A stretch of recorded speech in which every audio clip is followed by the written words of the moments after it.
we are back in the gym with another dumbbell workout. And the great thing is with this, you actually don't need a gym. Pretty lucky, got a home gym set up, but you can also do this in the house. All you need is a pair of dumbbells. So we're gonna get right to it. It's full body, ending it with a bit of isolation, and then finally some core work. This is the Buff Dude's dumbbell plan. Yeah. First exercise is going to be the overhead split squat. Now this exercise is upping the difficulty quite a bit in comparison to the normal split squats because now you're gonna have to hold dumbbells over your head rather than at your sides. Now what this does is it raises your center of gravity and it kind of throws your balance off quite a bit. So you're gonna really have to engage your core to help stabilize your body through the motion. It's not only activating your shoulders as well because you have to hold that position with your shoulders, the dumbbells up above, and you're also squatting in a split squat. So there's a lot going on in this, and it's definitely as hard as it sounds, but that's why we're doing it, because it's damn effective. Whoa. What you want to do is make sure you keep a vertical torso throughout the movement. If you bow forward, it's going to throw you off balance, and you want to arch back too far. So it's really just kind of keeping that vertical torso and keeping those dumbbells right above your shoulders to make sure everything's in line. It's a bit more comfortable. And with this exercise, you're really trying to focus on one leg and then moving on to the next. So it's much like a unilateral exercise, but what's nice about it is you have your other leg for a base support to help stabilize you. Now, if you feel like you're having a hard time with balance, you can kind of kick your leg out a little bit more to the side, and it increases your base support this way. So that way you can kind of feel a little bit more balanced and able to do the movement. So there's a few tricks and tips there, but wow, it is very difficult. Oh yeah. Whew. We got the next exercise, and it is going to be the bent over rows, but you're supporting your head on a bench. Now, you don't have to have a bench, you can support it on a couch, on a chair, whatever it is, but it's essentially putting you in a position where your torso is horizontal to the ground, and it's, since your head is laid like on a bench or a couch or a chair, whatever it is, you're kind of forced to keep in that position. You can't really use a lot of momentum or balance in your legs, or at least that's the idea. So it's trying to kind of isolate the movement a little bit more, and as you'll see, you're gonna get into position with their feet together. You're gonna bow forward, and you try to keep a nice flat, straight back. And once you're in this position, you're grabbing the dumbbells and you roll it up, get those elbows nice and high, and then right back down.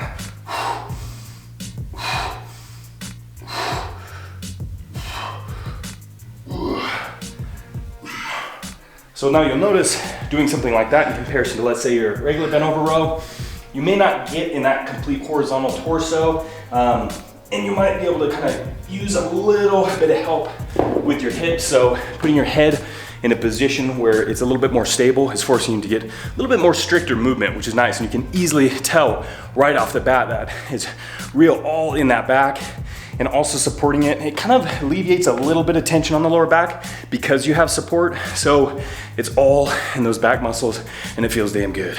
Next exercise is going to be the close grip bench press. It's definitely more focused on the chest, but since we're closing in our grip, you'll feel quite a bit in the triceps as well. So it's gonna feel pretty good. Pretty simple, just lay back on a bench, and we're gonna be holding the dumbbells together. Now your elbows are gonna be running a little bit closer to your body than a standard bench, just because your grip is now closer. So this is where it focuses a little bit more on the triceps, but it is still definitely chest intensive because of course you're pressing the weights upward, and you do want to kind of get an inward squeeze, and this will help activate the chest a little bit more.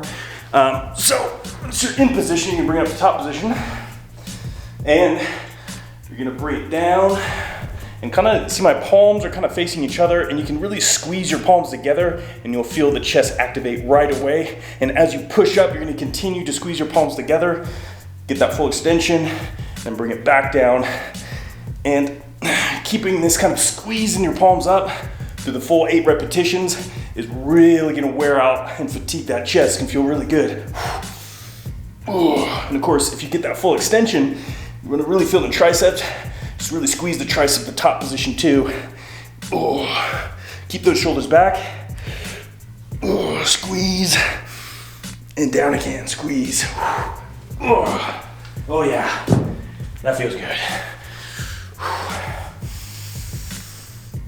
Yeah. All right, next exercise is going to be the Scott press. We've covered this exercise a few times in the past. It was named after Larry Scott, which was one of the first Olympias, Mr. Olympias, back in '65, I think. And they developed this exercise to help with his shoulder development. His arms grew very quickly. So doing presses, your triceps are activated as a secondary muscle group, and he already had huge triceps. So he's really trying to develop his shoulders with kind of a pressing motion without really doing pressing. So with Scott press, you're externally rotating and you're elevating. So you're not extending in the elbows. So it's really trying to cut the triceps out of the movement, but still involve a lot in the deltoids. So this is kind of gonna be the movement. You'll know Arnold press comes a little bit further with your palms facing you. It's gonna get the full rotation and full press. The Scott press, it's pretty much palms facing each other and you're externally rotating and elevating, so your thumbs will be pointed down kind of towards your trap area. And you'll see this with the dumbbells. Taking it here and right away, holding the dumbbells here, your delts are gonna have to be activated to hold it here. You're gonna be rotating and elevating. As you can see, I'm not really extending in the elbows. I'm gonna immediately take it down to front position, elevate, internally rotate to press. You're gonna be externally rotating and elevating. So once you kind of get that motion down, get a pretty good fluid motion. And of course, your traps are gonna be involved too, through the elevation. Ooh, and you'll feel it in your traps, your delts.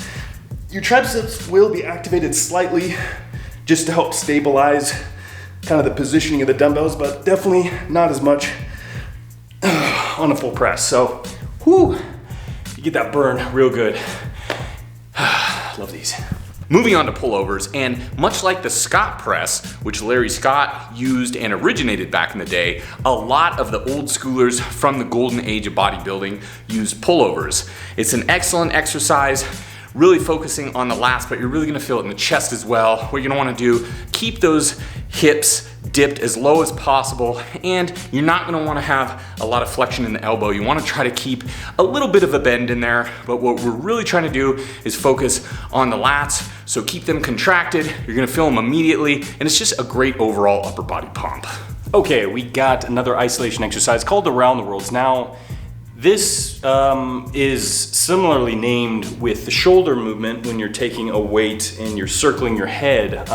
So basically the same name, but a different exercise. They could be called something, we should rename them probably. But the point is, you're really trying to isolate your chest, and what you're doing is laying back on a bench and you're making a spherical movement with your arms straight. So your palms wanna be up, and what you're gonna do is start with a very light weight, palms at the side or up above you, depending on where you wanna start. What you're doing is making that spherical motion, almost like a snow angel, down to your hips, and then slowly rotate back up above the head here. And you'll immediately feel that engagement in your chest to control that motion there. You do want to take a nice slow tempo to make sure you are controlling the movement, but also keeping that nice strict form and that constant contraction in the muscles with time under tension. Oh yeah. These are very difficult, even with lightweight.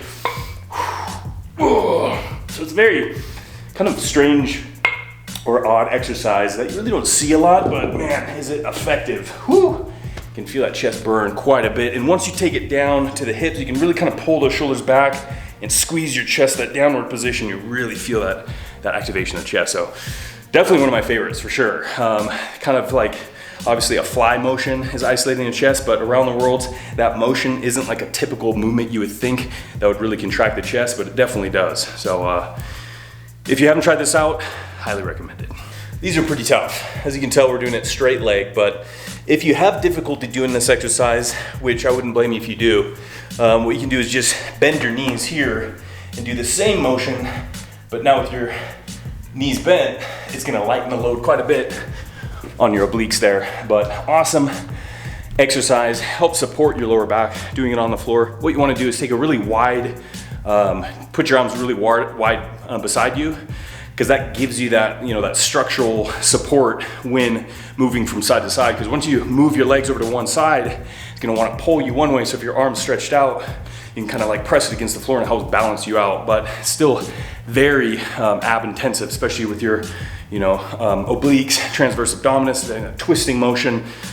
Whew, man, these ones are rough, but definitely like them, and they're not really a movement that is done a lot or you see it a lot, so it's kind of nice to do new movements like this, and you'll right away feel kind of weaknesses in your certain muscles, like let's say abs for instance. You're like, okay, maybe I should work on this a little bit more because I see that my obliques and transverse abdominis needs a little extra work, so, oh yeah. Phase 2, day 2 is finished. Oh yeah, it was a damn good one. I felt like it was a good workout. I'm looking forward to day 3. Oh hell yeah. After a little break. That's true. So we're gonna take a rest and we'll see you here for phase 2, day 3.